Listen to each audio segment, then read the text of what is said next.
여러분, 세상에서 가장 무거운 후회가 뭐라고 생각하시나요? 아마 내가 가장 사랑하고 존경했던 사람을 가장 결정적인 순간에 배신했다는 죄책감이 아닐까요? 그것도 죽어도 당신을 떠나지 않겠다라고 호언장담한 지 불과 몇 시간 만에 말이죠. 오늘 우리가 함께 나눌 이야기는 인류 역사상 가장 유명한 배신자, 하지만 동시에 가장 위대한 회복을 경험했던 한 남자의 기록입니다. 바로 예수님의 수제자 베드로의 이야기입니다. 자, 상상해 보세요. 때는 서기 33년경 예루살렘의 차가운 밤입니다. 방금 전까지 성찬식을 마치고 모두가 주를 버릴지라도 나는 결코 버리지 않겠나이다 라고 소리 높여 외쳤던 그 혈기왕성한 어부 베드로. 그는 정말 진심이었습니다. 자기 목숨보다 스승을 더 사랑한다고 믿었죠. 하지만 여러분, 인간의 의지라는 게 얼마나 나약한지 아십니까? 닥쳐올 시련의 무게가 상상을 초월할 때 그 의지는 마치 종이장처럼 구겨지기 마련입니다. 예수님이 체포되시고 대제사장의 집들로 끌려가셨을 때 베드로는 멀찍이서 그 뒤를 쫓았습니다. 무서웠겠죠. 하지만 사랑하니까 차마 떠나지는 못하고 주변을 맴도는 겁니다. 날씨는 또 얼마나 추웠을까요? 뜰 한복판에 피워진 숯불 주위로 사람들이 모여듭니다. 베드로도 슬쩍 그 틈에 끼어 불을 쬐고 있었습니다. 그런데 그때 한 여종의 시선이 베드로의 얼굴에 꽂힙니다. 에오, 너도 저 나사렛 예수랑 같이 있었잖아? 정말 어처구니가 없죠. 천하를 호령할 것 같던 수제자의 입에서 나온 첫마디는 나는 네가 무슨 말을 하는지 알지도 못하고 깨닫지도 못하겠다 였습니다. 회피입니다. 일단 살고 보자는 본능이 이성을 잠식한 거죠. 베드로는 자리를 피해 앞들로 나갑니다. 그런데 거기서 또 다른 사람이 소리칩니다. 이 사람은 그 도당이다. 베드로는 또다시 부인합니다. 이번에는 그냥 모른다고 한 게 아니라 아마 손사래를 치며 강하게 부정했을 겁니다. 이제 마지막 본 게임입니다. 약 1시간쯤 지났을까요? 곁에 서 있던 사람들이 아예 확신을 가지고 베드로를 몰았습니다. 내 말투를 보니까 너 갈릴리 사람 맞네.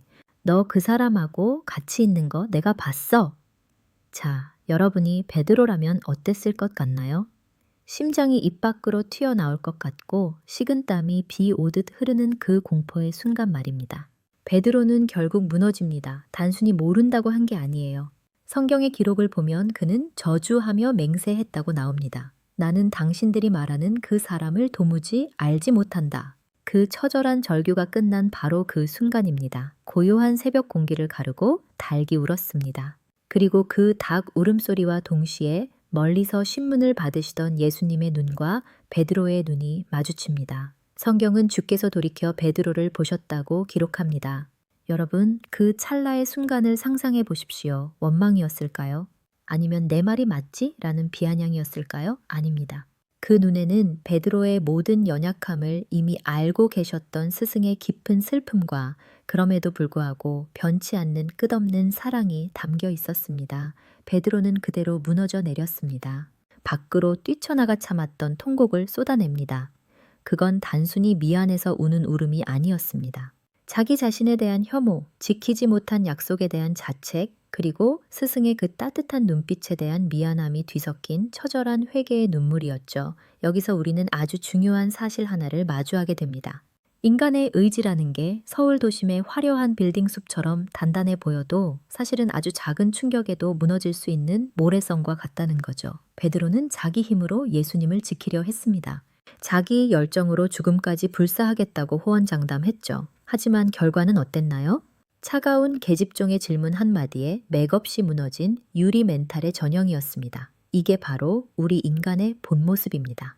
우리 스스로의 힘으로는 결코 세상을 이길 수도 두려움을 극복할 수도 없습니다. 베드로가 아무리 굳게 결심한들 그건 결국 인간 베드로의 한계 안에 갇힌 다짐일 뿐이었거든요.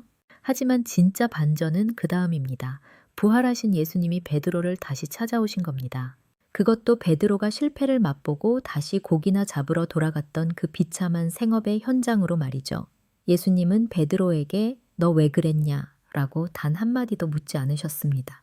대신 조용히 물으셨습니다. 네가 나를 사랑하느냐? 베드로가 3번 부인했던 그 아픈 기억을 3번의 사랑 고백으로 덮어주신 겁니다. 실패한 자리에서 인생이 끝나는 게 아니라 바로 그 실패의 자리에서 다시 시작하게 하시는 것. 이게 바로 하나님이 우리를 다루시는 방식입니다. 그리고 이 비겁했던 도망자 베드로를 완전히 딴 사람으로 만들어버린 결정적인 사건이 터집니다. 바로 오순절, 약속하신 성령이 그에게 임한 사건입니다.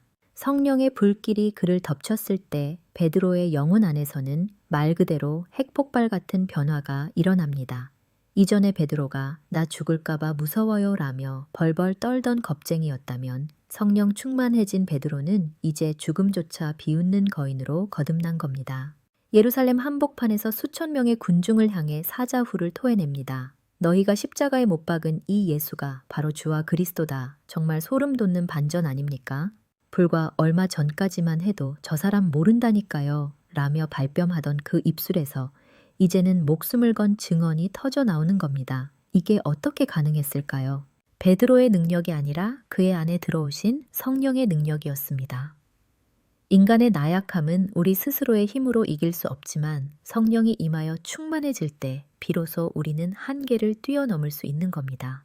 그 위대한 서사의 마침표는 로마의 차가운 처형장입니다. 전승에 따르면 베드로는 결국 예수님을 전하다가 체포되어 사형 선고를 받습니다. 그때 베드로가 남긴 마지막 요청이 무엇이었는지 아십니까? 나 같은 죄인이 어떻게 스승님과 똑바로 매달려 죽을 수 있겠느냐. 나를 거꾸로 매달아 달라. 자신을 3번이나 부인했던 그 비겁했던 어부가 이제는 성령의 힘으로 스승을 위해 십자가에 거꾸로 매달려 죽는 길을 택한 겁니다. 덜덜 떨며 불을 쬐던 뜰 안의 겁쟁이는 간대 없고 스승의 길을 끝까지 따르는 진정한 수제자의 모습만 남은 것이죠. 여러분 혹시 여러분도 베드로처럼 나도 모르게 무너진 적이 있나요? 소중한 사람에게 상처를 주고 지키겠다고 다짐했던 가치를 저버리고 스스로가 너무 한심해서 고개를 들 수 없는 그런 밤을 보내고 계신가요? 기억하십시오. 우리가 하나님을 포기할지언정 하나님은 절대 우리를 포기하지 않으십니다. 베드로도 그랬으니까요. 하지만 베드로의 인생이 빛났던 건 그가 완벽해서가 아니라 자신의 나약함을 인정하고 성령의 충만함 속에 자신을 내던졌기 때문입니다. 실패는 끝이 아닙니다. 오히려 하나님의 더 큰 사랑을 경험하고 성령의 능력으로 다시 태어날 수 있는 새로운 시작점일 뿐입니다. 오늘 베드로의 통곡이 기쁨의 찬송으로 바뀌었듯 여러분의 아픔도 하나님의 손길 안에서 찬란한 회복의 역사가 되길 소망합니다. 결국 우리 인생의 완성은 내 의지가 아니라 하나님의 영이 우리를 사로잡을 때 비로소 시작되는 법이니까요. 오늘 준비한 베드로의 드라마틱한 여정, 여러분은 어떻게 보셨나요? 여러분의 삶에도 이런 대반전의 역사가 일어나길 응원하며 저는 다음에도 더 깊이 있고 흥미로운 이야기로 돌아오겠습니다. 지금까지 시청해주셔서